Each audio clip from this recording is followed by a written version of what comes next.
"She's too heavy for any horse." They laughed, but Mountain Man carried the obese girl home himself. "Leave her!" the man shouted, his voice echoing across the dry prairie. "She's too heavy for any horse." Laughter rippled through the wagon train like wildfire. Men slapped their knees, women shook their heads, and the young girl standing by the wagon, Beatrice B. Hawthorne, felt her world collapse in on itself. It was late autumn of 1881, and the settlers' caravan was crawling its way toward the frontier town of Pinewood. The sun was sinking low, spilling a red haze over the cracked earth, and the cold wind carried the scent of dust and pine. Bee's uncle, Charles Morrison, had just decided she was a burden too great to bear. "Unhitch her bag," he barked. "She walks from here." Bee's heart pounded. "Please, Uncle Charles, just a few more miles. I'll walk beside the wagon, I promise." But her aunt's sharp voice cut through her plea. "We've coddled you long enough. You eat more than 3 men and work less than 1. Laughter again, harder this time, crueler. Someone muttered, "She'll never make it. The coyotes'll get her by nightfall." Bee's throat burned as tears welled up. She tried to hold them back, but when the wagon lurched forward, leaving her on the side of the trail with only a small canvas bag and her shawl, the sob broke free. The dust from the wheels blinded her, coated her mouth. When she wiped her eyes, the caravan was already a blur in the distance, alone, unwanted, forgotten. Then, faintly at first, she heard the sound, hoofbeats, steady and strong, coming from the west. A tall figure on horseback appeared at the ridge, framed by the dying sun, broad-shouldered, silent, watching, the kind of man legends were whispered about. And that was how Beatrice Hawthorne met the mountain man who would carry her home with his own hands. Beatrice Hawthorne had never belonged anywhere. Even before her parents died of fever, people in their New Hampshire town had whispered behind her back, calling her too big, too soft, too much. After the funeral, her mother's sister, Margaret Morrison, had agreed to take her in, but only because Beatrice came with a small inheritance. Within months, the money was gone, and the kindness with it. Now, standing alone on the trail with dusk closing in, Bee realized that everything she'd known was gone too. The wagons were no more than shadows in the distance. The wind howled across the plains, tugging at her skirt. Coyotes yipped far away, and her breath hitched with fear. She pulled her shawl tighter, her fingers numb. The road to Pinewood stretched before her, miles of wilderness, ridges, and dry creek beds. No one could survive the night here alone. Then she heard it again. Hoofbeats. A dark horse broke through the mist, its rider tall and broad, his presence filling the silence like thunder. He slowed as he approached, eyes narrowing as he took in the sight of her, a large woman, tear-streaked, trembling, abandoned with nothing but a ragged bag. "Evening," he said, his voice deep and gravelly. "You lost?" Bee swallowed hard. My uncle. They left me." The man dismounted in one fluid motion, his boots landing in the dust. Up close, he was formidable. Long hair tied back with leather, a weathered coat of fur and hide, the smell of pine and smoke clinging to him. His eyes, green as moss after rain, softened as they met hers. "They left you out here alone?" She nodded. "They said I was too heavy for the horse." The man's jaw tightened. For a long moment he didn't speak. Then he said, "Name's Elijah Thornwood. Folks call me Eli. I live up the ridge by the Silver River." "I shouldn't trouble you," she murmured. "I'll find a way." He shook his head. "You won't last till sunrise on your own." Her lips trembled. Then what will you do? Your horse can't carry me. Eli studied her for a moment, then said simply, Then I'll carry you. Before she could protest, he stepped forward, his arm sliding beneath her legs and back. She gasped, instinctively gripping his shoulders. Wait, please, I'm too heavy. But he lifted her as if she weighed no more than a child. His strength was effortless, his stride steady. The horse followed quietly, as though it understood. Bee's cheek brushed against his chest, and she felt the steady rhythm of his heart beneath the layers of leather and flannel. It wasn't lust or pity she felt then. It was something deeper, something she couldn't name. He walked until the stars rose, saying nothing, the sound of his boots and the whisper of the wind filling the silence between them. Finally, she whispered, Why would you help me? You don't even know me. Eli looked down at her, his face unreadable in the moonlight. Because no one should be left behind. When they reached the clearing by the river, the moon reflected off a cabin of hand-hewn logs, a home built by one man's patience and pain. Eli set her down gently on a bench by the door, his breath visible in the cold night air. You'll be safe here, he said quietly. You can rest. For the first time in her life, Beatrice Hawthorne believed him. Bee woke the next morning to the smell of wood smoke and river air. Sunlight filtered through the cabin shutters, catching in the golden strands of dust dancing above the floor. For a moment, she forgot where she was, until she felt the weight of a thick quilt tucked around her shoulders and heard the rhythmic sound of chopping wood outside. She pushed herself upright, blinking. The room was simple but tidy. A stone hearth, shelves lined with tin cups and dried herbs, a sturdy table with a single chair. Near the door, a pair of large boots sat neatly beside a hunting knife. Eli Thornwood's home. Bee swung her legs over the side of the bed, wincing at the soreness in her muscles. She had walked miles before being abandoned, but she had never felt the kind of exhaustion that came from fear. Still, she was alive. The door creaked open, and Eli stepped in, carrying an armful of firewood.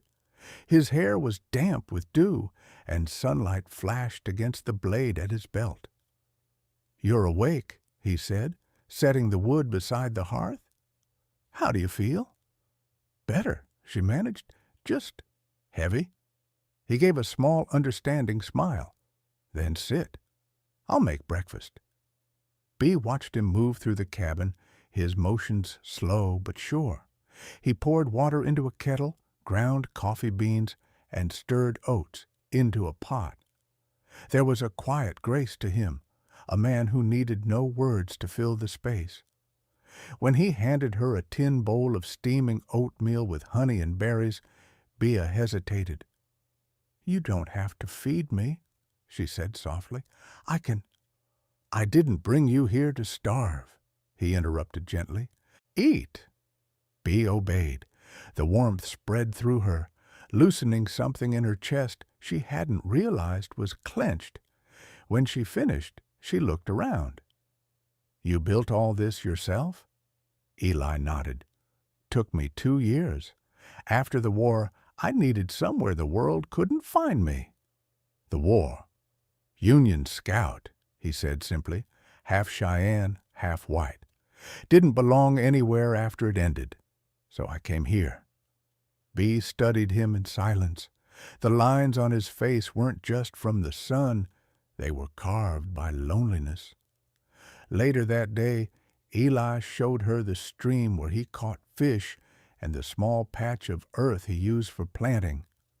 He gave her his arm when she stumbled and said nothing when she apologized. When she insisted on helping clean the cabin, he handed her a broom without protest.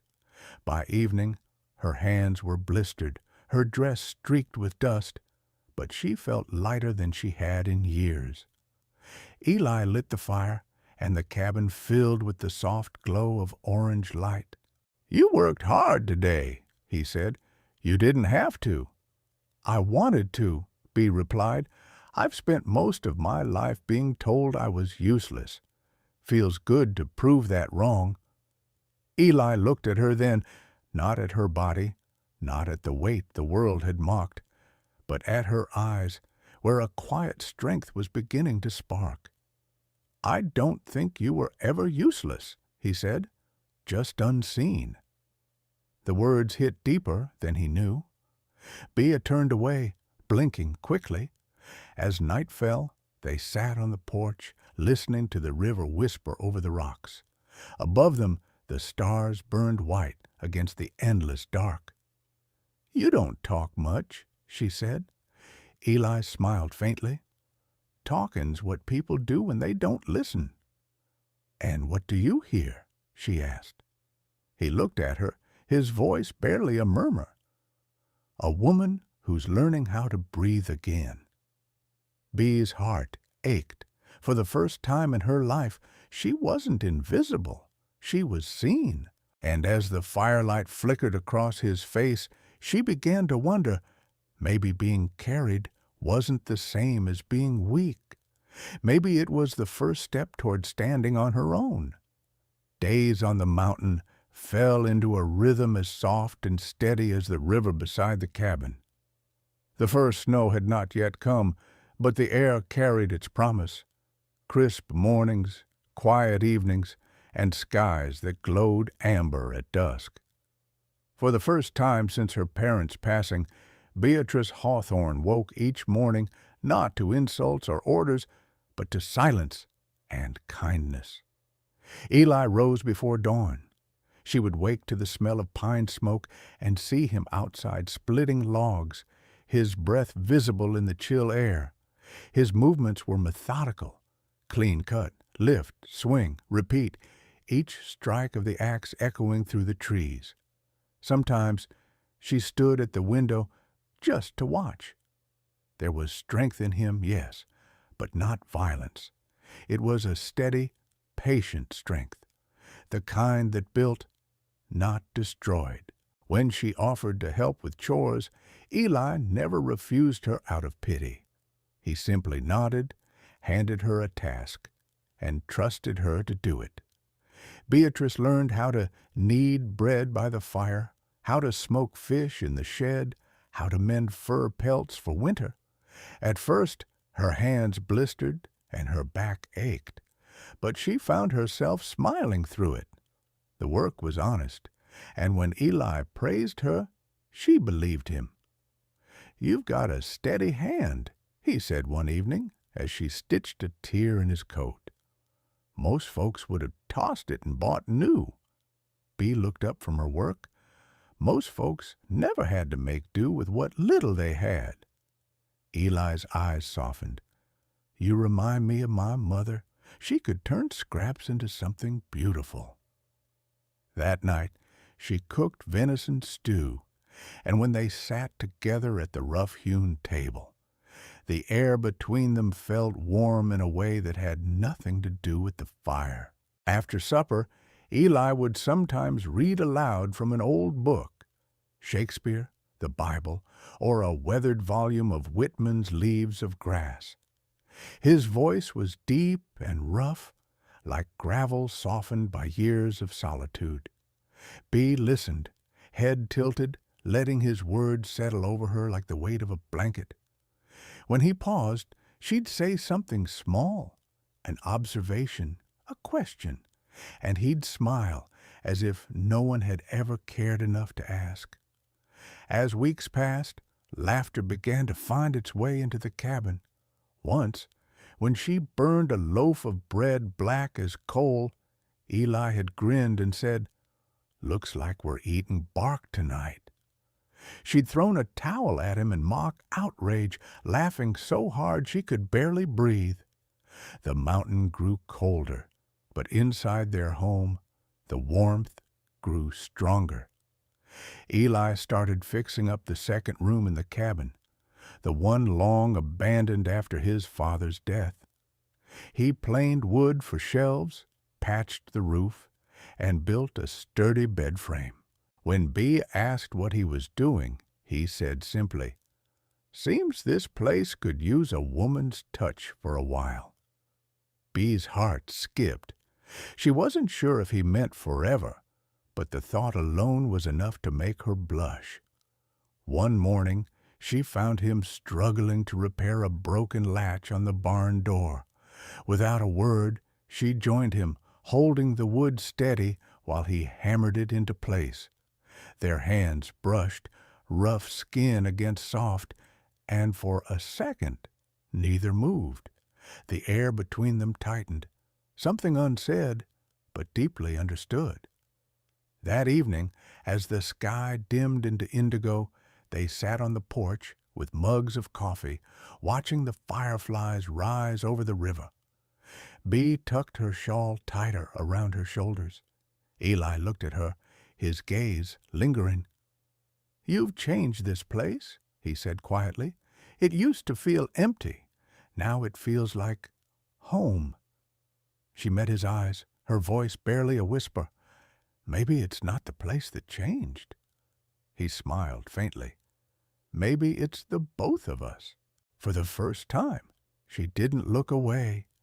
Inside, the firelight glowed against the walls, casting their shadows close together. In the hush of the mountain night, with the sound of the river beyond and the scent of pine in the air, Beatrice Hawthorne began to believe that love could grow from silence, that even the heaviest hearts could find their place to rest.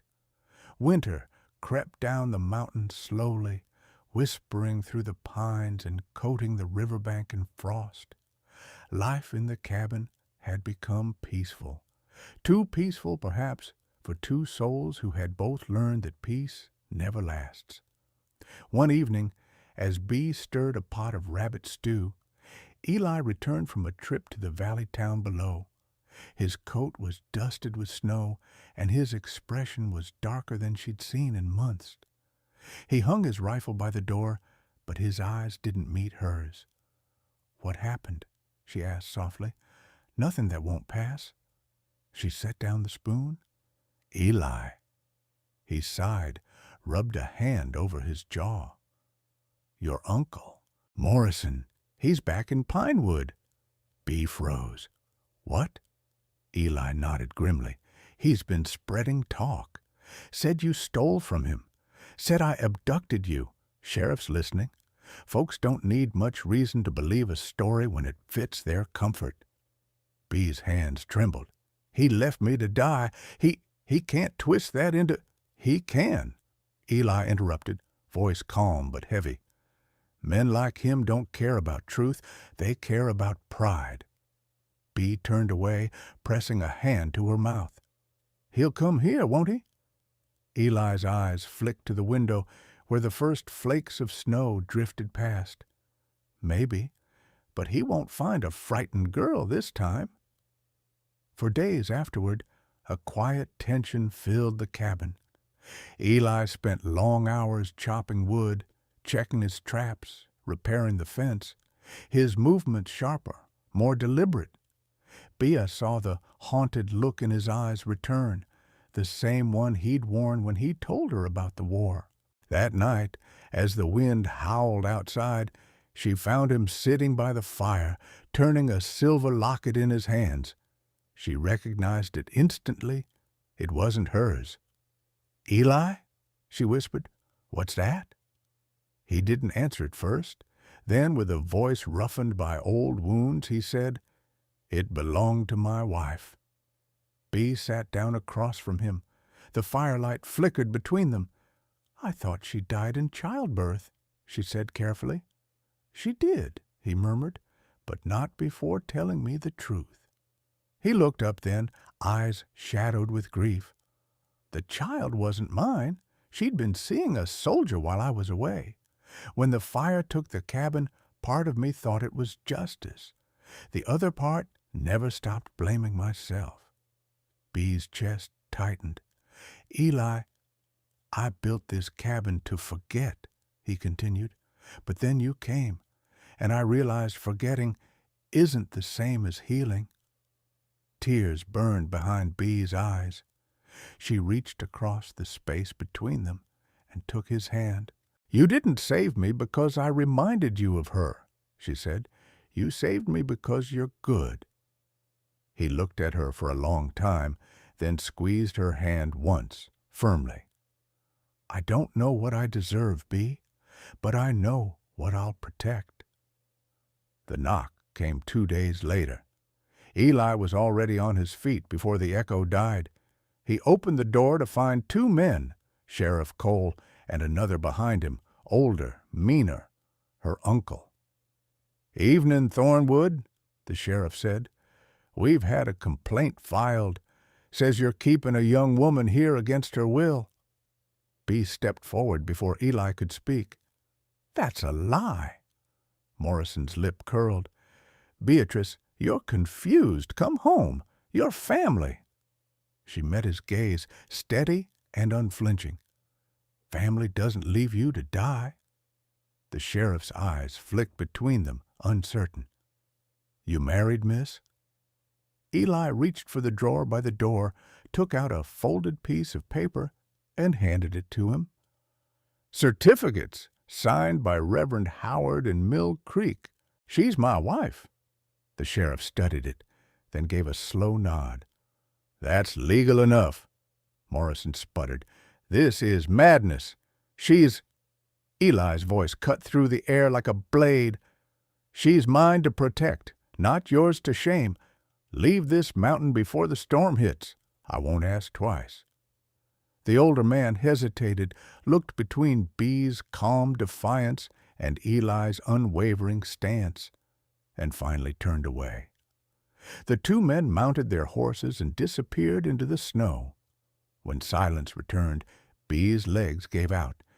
Eli caught her before she fell. "I was so scared," she whispered. "I know," he said, pulling her close. "But you didn't run this time." She looked up at him, tears and snow mingling on her lashes. "Neither did you." Outside, the storm began to fall in earnest, thick flakes swirling like ashes reborn. Inside, by the fire, 2 wounded souls finally stood as equals. The snowstorm raged for 3 days straight. Wind screamed through the pines, rattling the shutters and piling drifts high against the cabin walls. Inside, the fire burned day and night, casting a golden glow over the small space that had become their entire world. Eli had reinforced the door and checked every rifle twice, but he couldn't shake the unease gnawing at him. "Men like your uncle don't walk away," he muttered. "They regroup." Bee tried to stay calm, but her stomach twisted each time the wind changed direction. "We've done nothing wrong," she said. Eli gave her a faint, grim smile. "Out here, right and wrong don't always matter. Only who's left standing does." On the 3rd night, as the storm eased into silence, the sound came. Hooves crunching snow, faint but deliberate. Eli rose, motioning Bee toward the back room. She hesitated, but his look told her not to argue. He grabbed his rifle and stepped to the window. 2 figures emerged from the tree line, cloaked and shadowed. One dismounted and began to move toward the cabin. Morrison. "Stay inside," Eli ordered softly. Bee's heart pounded. "Don't hurt him, Eli, please." "I won't, unless he gives me reason." The door creaked open to reveal Morrison, face twisted with cold and fury. "You think you can steal my blood and walk away?" he spat. "She belongs to me. Always did." Eli didn't move. "She doesn't belong to anyone." "You think she'll stay once she sees what you are?" Morrison sneered. "A half-breed savage living off scraps?"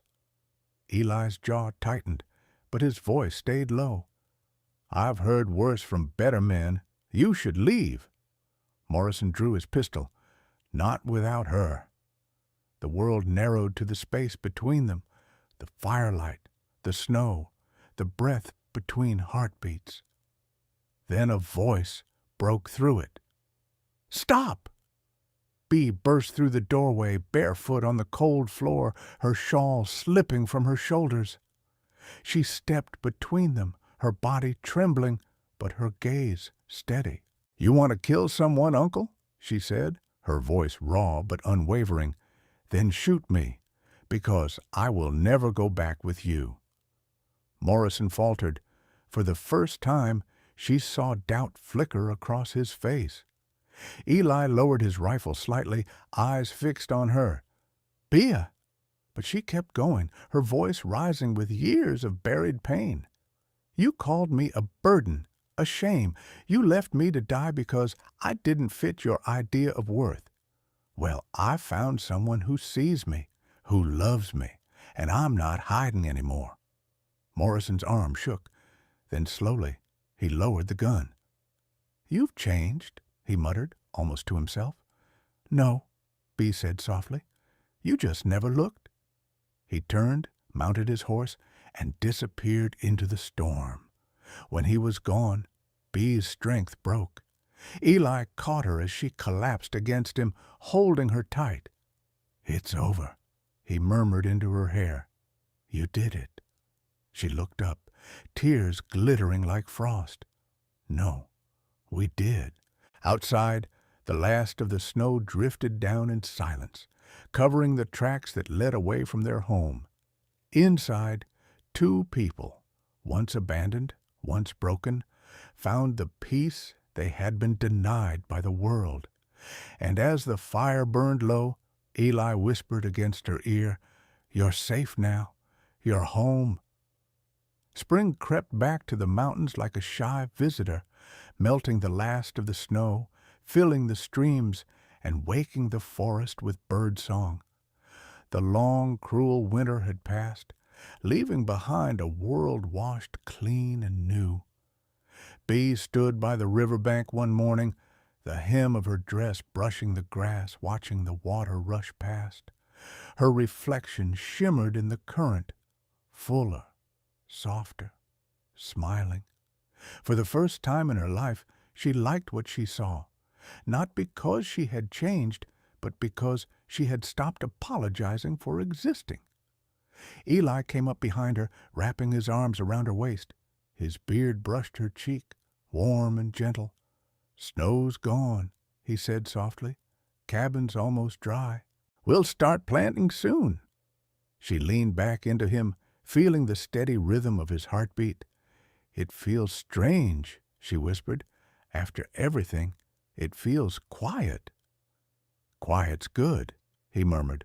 "Quiet means we survived." They walked back to the cabin hand in hand. The garden beds had been cleared, the smokehouse rebuilt. On the porch, their two pups, rescued from a half-frozen den, chased each other in clumsy circles. Life had found its way back, just as they had. That evening, as the sun bled gold across the ridges, Bee set 2 bowls of stew on the table and lit a single candle. Eli reached for her hand. "I carried you once through the storm," he said, smiling, "but I think you're the one who carried me the rest of the way." Bee's eyes glistened in the flickering light. "Then we'll keep carrying each other," she whispered, "no matter how heavy the world gets." Outside, the river sang. Inside, the cabin glowed, proof that even the heaviest hearts could find a home strong enough to hold them. Every time I read stories like this, I'm reminded that love isn't about perfection. It's about presence. It's about the people who choose to stay when the rest of the world walks away. If Beatrice and Eli's story touched your heart, tell me where you're listening from. Whether it's a quiet mountain town, a crowded city, or somewhere in between, stories like this connect us across every distance. And if you still believe that kindness and loyalty can heal even the deepest wounds. Don't leave yet. The next story is waiting for you. Another tale of courage, redemption, and love that never gives up.